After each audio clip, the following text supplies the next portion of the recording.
రహస్య సాధనలు యూట్యూబ్ ఛానల్కి స్వాగతం.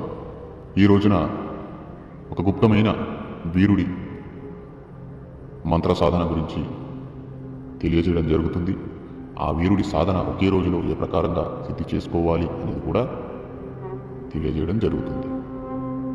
ముందుగా సాధకులు ఒక ముఖ్యమైన విషయాన్ని గమనించాలి. సాధకులు కావచ్చు, సాధారణమైన వారు కావచ్చు, గురు నిర్దేశం లేకుండా, గురు సాన్నిధ్యంలో లేకుండా ఎలాంటి మంత్ర సాధనలు సొంతంగా చేయకూడదు. ఎందుకంటే ప్రతి సాధనకి సంబంధించి కొన్ని నియమాలు ఉంటాయి. విధి విధానాలలో కూడా భిన్న భిన్నమైన మార్పులు ఉంటాయి.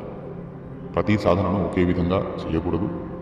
ప్రతి శక్తికి సంబంధించి, ప్రతి దైవశక్తికి సంబంధించి దిశనిర్దేశాలు, ధారణ చేసే వస్త్రాలు, జపించే జపమాల, జపానికి వినియోగించే జపమాల, అలాగే పెట్టే దీపం దిశ కూడా ఈ ప్రకారంగా చెప్పుకుంటూ పోతే సాధనకి సంబంధించి చాలా జాగ్రత్తలు వహించాలి. ఆ తర్వాతే మంత్ర సాధన అనేది ప్రారంభించాలి. కనుక అనుభవం ఉన్న గురువు దగ్గర మాత్రమే మంత్ర సాధన అనేది చేయాలి. సొంతంగా చేయకూడదు.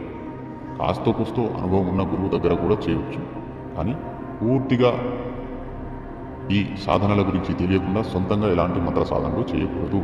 అది ప్రతి వ్యక్తికి అపాయమే.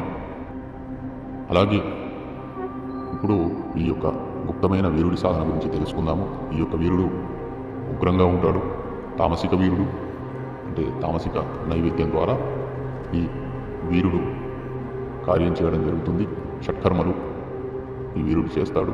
అలాగే సిద్ధి పొందిన తర్వాత శత్రు స్తంభన కూడా ఈ యొక్క విద్య ద్వారా సాధకుడు చేయగలుగుతాడు.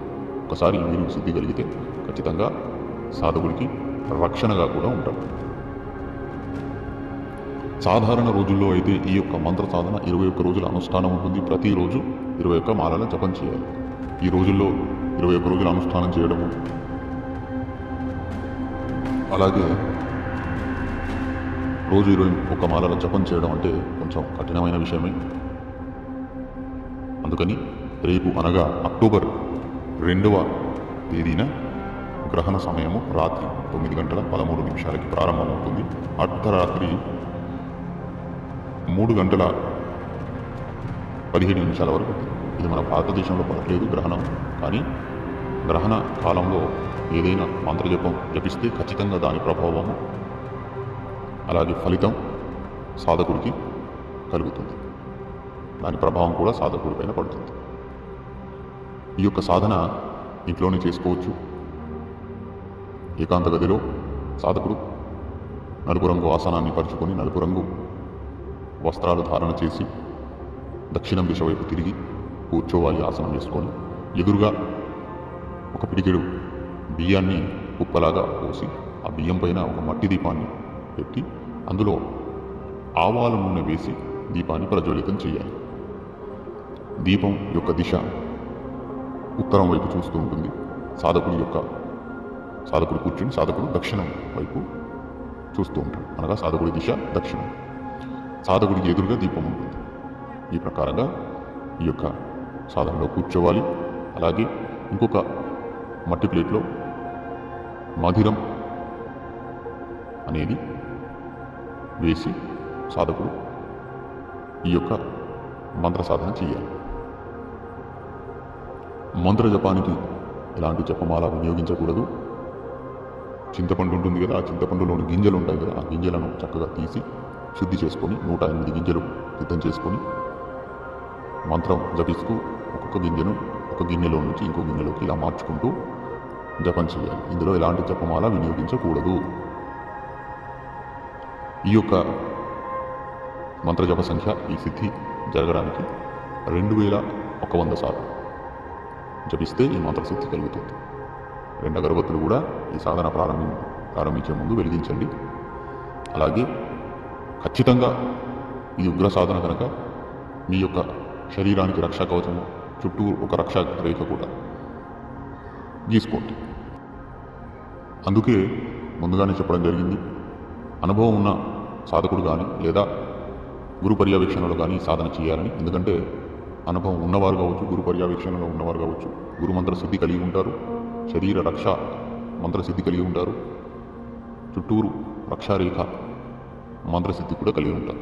ఇవి ఖచ్చితంగా ఉండాలి. ఎందుకంటే మనం చేసే ప్రతి సాధనలో ఆ యొక్క శక్తి తత్వాన్ని బట్టి మనకు అనుభవాలు లేదా ఆ యొక్క జపం చేస్తున్నప్పుడు కలిగే సంఘటనలు కూడా భయంకరంగా ఉండొచ్చు, విచిత్రంగా ఉండొచ్చు.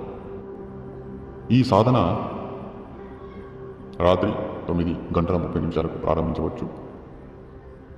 ఇంట్లో ఎవరైనా సభ్యులు ఉంటే వారికి ముందే చెప్పుకోవాలి, నేను ఫలానా ఈ సాధన చేస్తున్నాను, నాకు 1 నుంచి 2 గంటల వరకు నన్ను ఎలాంటి ఇబ్బంది పెట్టకుండా ఉండండి అని చెప్పాలి. మధ్యలో ఎవరు తెలిసినా మీరు లేవకూడదు, ఎట్టి పరిస్థితిలో కూడా సాధనలో నుంచి కదలకూడదు.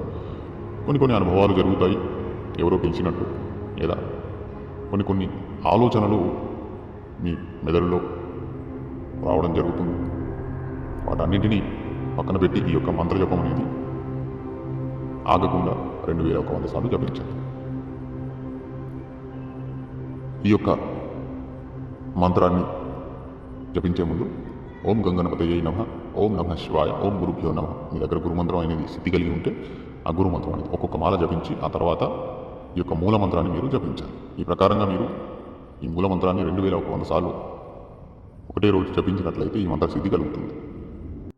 ఈ మంత్రాన్ని ఒకసారి నేను చదివి వినిపిస్తాను. ఈ మంత్రాన్ని వీడియోలో కూడా అందజేస్తాను. మంత్రం ఈ ప్రకారంగా ఉంది. వీర్ దా వీర్ బాబా బడబాగ్ సింహ్ దా వజీర్ హాజిర్ హో మేరే నహర్ సింహ్ వీర్. ఇది మంత్రము, చాలా చిన్న మంత్రము.